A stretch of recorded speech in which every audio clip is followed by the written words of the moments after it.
మహాభారతంలో భీష్ముడు అనే ఒక అర్థం ఉండేది. భీష్ముడితో యుద్ధం ఆడటం చాలా కష్టం.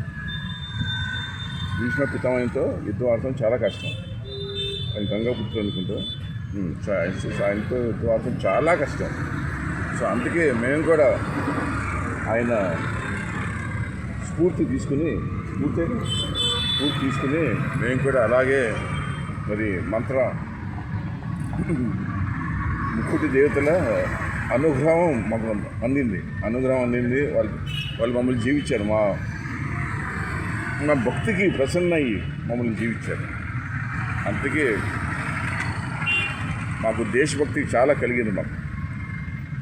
ఈ దేశభక్తి ఎలా కలిగిందంటే, ఒకప్పుడు మేము అమెరికాలో వెళ్ళి వరల్డ్ టవర్ పడిపోయింది.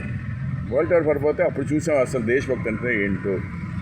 సో అందుకే మాకు కూడా మన భారతదేశం మీద దేశభక్తి చాలా ఉంటుంది. ఎలాగే మిలిటరీ వాళ్ళు ఎక్కడ బార్డర్లో ఎలా దేశాన్ని రక్షిస్తూ ఉంటారో, మేము కూడా మచిలీపట్నంలో ఉండి అలాగే మేము కూడా దేశాన్ని రక్షిస్తూ ఉంటాం. అది విశేషం. మాకు ఎక్కడెక్కడ లోపాలు జరుగుతున్నాయి, ఏమేమో జరుగుతున్నాయి, మాకు అన్నీ ఆ మంత్రశక్తితో మాకు అన్నీ తెలుస్తూ ఉంటాయి.